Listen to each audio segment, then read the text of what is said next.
अगर मैं आपसे पूछूं कि गोल्स बनाना इजी है या उन्हें एग्जीक्यूट करना, तो आपका जवाब क्या होगा? उन्हें एग्जीक्यूट करना। बिल्कुल सही। ऑथर शॉन कवी, क्रिस मैचेस्नी और जिम ह्यूलिंग ने 2 लाख से भी ज़्यादा लीडर्स को स्टडी करके एक सिस्टम बनाया, द 4 डिसिप्लिन्स ऑफ एग्जीक्यूशन या 4DX। आज मैं आपको वो फ्रेमवर्क दिखाने वाली हूँ जो फॉर्च्यून 500 कंपनी से लेकर नासा तक यूज़ कर रहे हैं। अगर आप चाहते हैं कि आपकी गोल्स बस कागज पर ना रहे, तो ये वीडियो आपके लिए गेम चेंजर होने वाला है। देखिए दोस्तों, प्रॉब्लम ये नहीं है कि हम गोल सेट नहीं कर सकते। प्रॉब्लम ये है कि सबसे अच्छे प्लान्स भी फेल हो जाते हैं क्योंकि हम व्हर्लविंड में फंस जाते हैं। व्हर्लविंड एग्जीक्यूशन का सबसे बड़ा किलर है। अब आप सोच रहे होंगे कि ये व्हर्लविंड क्या है। सोचो, मंडे मॉर्निंग आपने एक परफेक्ट प्लान बनाया, लेकिन जैसे ही दिन स्टार्ट होता है, 9 बजे अर्जेंट ईमेल, 10 बजे क्लाइंट कंप्लेंट, 11 बजे emergency meeting, lunch cancel, office system crash. इन सब में ही दिन और एनर्जी दोनों खत्म और इम्पोर्टेंट गोल तो बस पेपर पर ही रह गया। यही है व्हर्लविंड। एंडलेस अर्जेंट टास्क जो इम्पोर्टेंट टास्क को दबा देते हैं।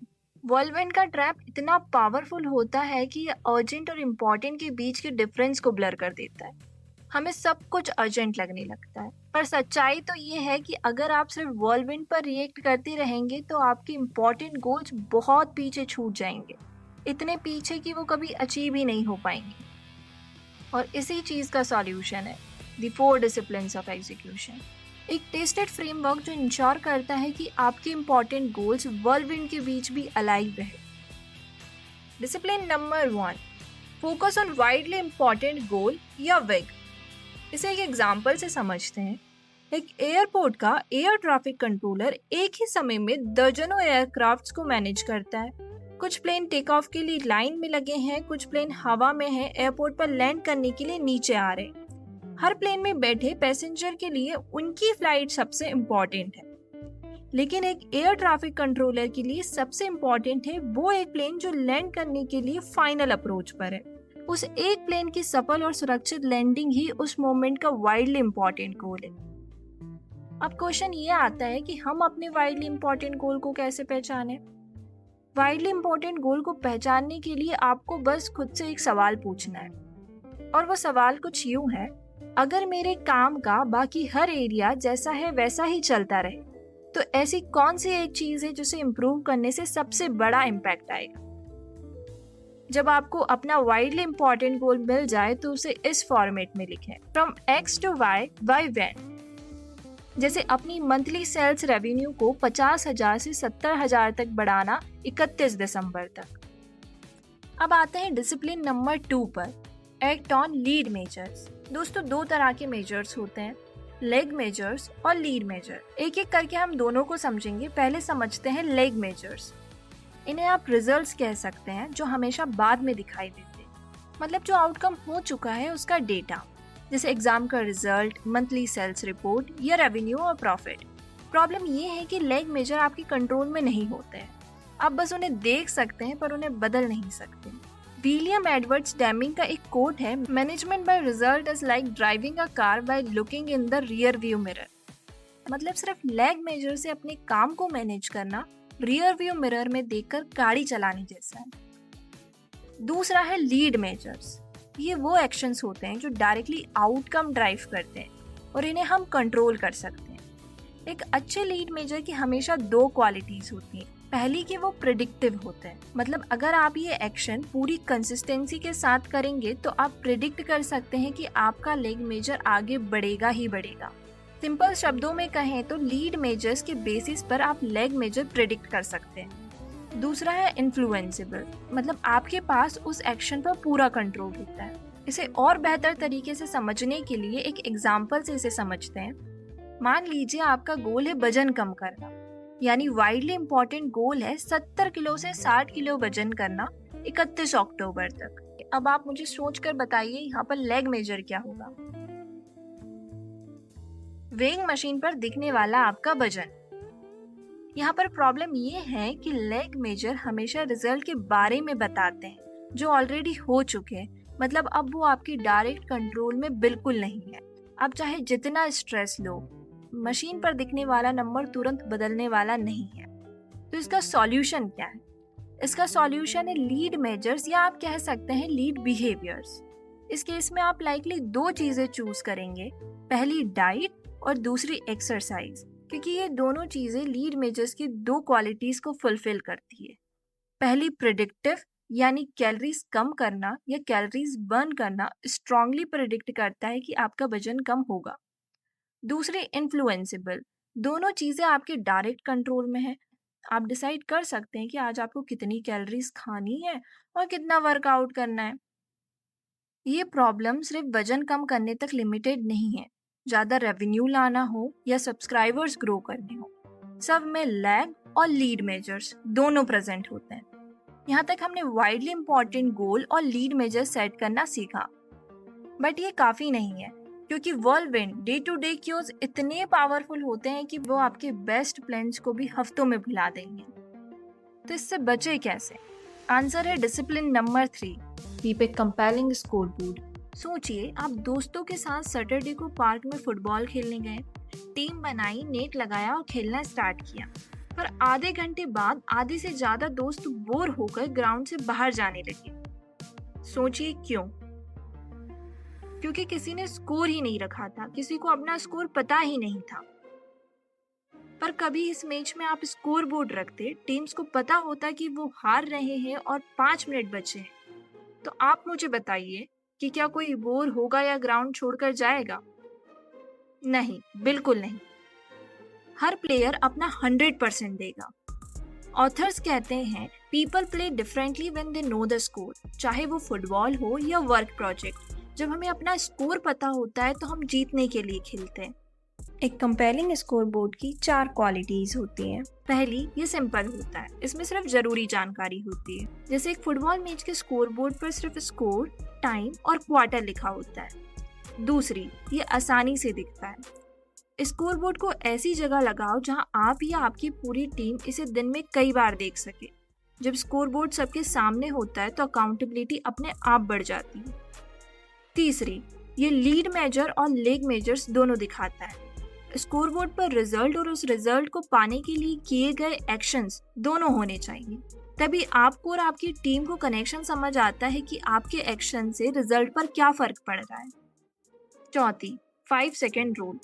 स्कोरबोर्ड को देखकर 5 सेकेंड से कम में क्लियर हो जाना चाहिए कि हम अभी कहाँ हैं और अभी हमें कहाँ होना चाहिए था। इसे एक डायग्राम से समझिए। यहाँ पर वाइडली इंपॉर्टेंट गोल है 0 से 428 एग्जिबिटर्स बुक करना है 30 अक्टूबर तक। एक्स एक्सिस पर है नंबर ऑफ वीक्स और वाई एक्सिस पर है नंबर ऑफ एग्जिबिटर्स। और ये लाइन अब तक की प्रोग्रेस दिखा रही है। ये चार्ट आपको बताता है कि हम अभी कहाँ हैं, पर इसमें एक बहुत ज़रूरी चीज़ मिसिंग है। ये चार्ट हमें ये नहीं बताता कि हमें अभी कहाँ होना चाहिए था। क्या हम टाइम से आगे हैं या पीछे हैं? क्या हम जीत रहे हैं या हार रहे हैं? पता नहीं चल रहा। यदि हम इस चार्ट में एक छोटी सी टारगेट लाइन ऐड कर दें तो हमें 5 सेकेंड से कम में पता चल जाएगा कि हम जीत रहे हैं या हम हार रहे हैं, यानी इस गोल से आगे हैं या पीछे हैं। अब तक डिस्कस किए गए तीनों डिसिप्लिन गेम को सेट करते हैं, लेकिन जब तक आप डिसिप्लिन 4 नहीं अपनाते, आप या आपकी टीम गेम में टिक नहीं पाएगी। Discipline number 4, create a Cadence of accountability. में 1996 में ऑथर जॉन क्रैकावर एक टीम के साथ माउंट एवरेस्ट चढ़ रहे थे।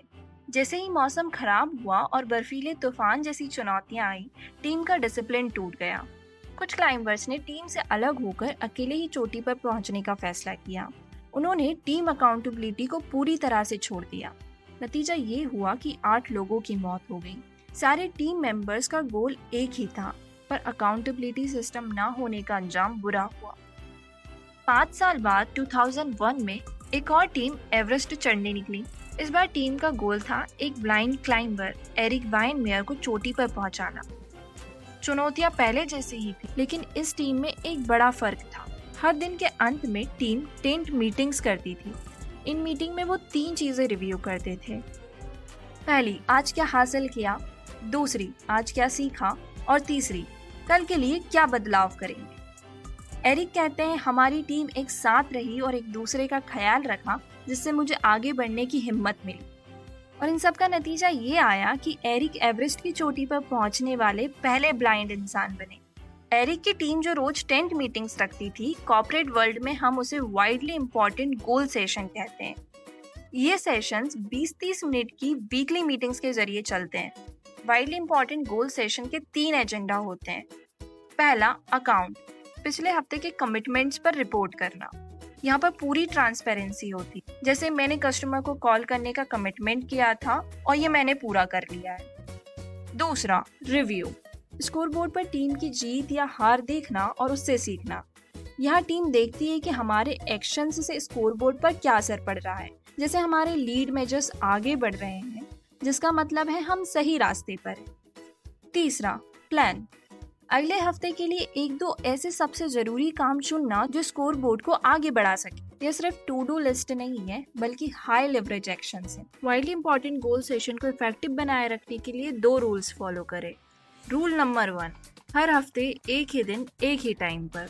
वाइडली इंपॉर्टेंट गोल सेशन हर हफ्ते होना जरूरी है। ये मीटिंग्स इतनी जरूरी है कि भले ही लीडर इसमें हो या ना हो, ये कैंसिल नहीं होनी चाहिए। इसकी कंसिस्टेंसी ही मोमेंटम बनाए रखती है। रूल 2, व्हर्लविंड को हमेशा बाहर रखें। ये मीटिंग सिर्फ और सिर्फ वाइडली इंपॉर्टेंट गोल और स्कोर बोर्ड के लिए है। अब सवाल ये उठता है कि ये सिस्टम इतना पावरफुल क्यों है और सिर्फ एक ही मीटिंग से इतना फर्क कैसे पड़ता है? इसका जवाब है पीयर अकाउंटेबिलिटी। वाइडली इंपॉर्टेंट गोल सेशन का सबसे बड़ा सीक्रेट ये है कि कमिटमेंट टीम के लोग खुद एक दूसरे से करते हैं, बॉस उन्हें नहीं बताता। पीयर अकाउंटेबिलिटी के पावरफुल होने के पीछे ये रीजन है कि जब हम अपनी टीम के सामने कोई कमिटमेंट करते हैं तो सिर्फ वो एक प्रोफेशनल काम नहीं रह जाता, बल्कि एक पर्सनल जिम्मेदारी बन जाती है। ये पीयर अकाउंटेबिलिटी बॉस की अकाउंटेबिलिटी से कहीं ज्यादा पावरफुल होती है। इसकी वजह से टीम में ऐसी एनर्जी आती है जो टॉप डाउन ऑर्डर से कभी नहीं आ सकती। अब जल्दी से एक रिकैप कर लेते हैं। इस डायग्राम को ध्यान से देखिए। डिसिप्लिन्स राइट से लेफ्ट की तरफ पॉइंट करते हैं, मतलब सबसे पहले अकाउंटेबिलिटी होती है लीड मेजर्स पर। जब आप कंसिस्टेंटली अपने लीड मेजर्स पर अकाउंटेबल रहते हो, वही आपको अपने वाइडली इंपॉर्टेंट गोल तक ले जाता है। बीच में डिसिप्लिन 3 कंपेलिंग स्कोर बोर्ड है, क्योंकि वही आपको प्रोग्रेस दिखाता है। स्कोर बोर्ड ही आपको या टीम को मोटिवेट करता है और क्लियर रखता है कि आप जीत रहे हैं या हार। डिसिप्लिन 4 कैडेंस ऑफ अकाउंटेबिलिटी सबको घेर कर रखता है। ये एक सर्कल जैसा है जो पूरे सिस्टम को जोड़ता है। मतलब हर हफ्ते के अकाउंटेबिलिटी सेशंस ही वो पावरफुल एक्शन है जो सबको डिसिप्लिन्ड और फोकस्ड रखते हैं। अगर आप चाहते हैं कि आपके गोल्स बस कागज पर ना रहें, तो अभी आप अपना पहला स्टेप लीजिए और कमेंट सेक्शन में लिखिए आई एम इन। यदि आप चाहते हैं कि मैं ये चारों डिसिप्लिन्स अपनी टीम और ऑर्गेनाइजेशन में कैसे इंस्टॉल करें, पर भी वीडियो बनाऊं, तो कमेंट सेक्शन में पार्ट 2 जरूर लिखें। लाइक, शेयर और सब्सक्राइब करना ना भूलें। See you in the next video.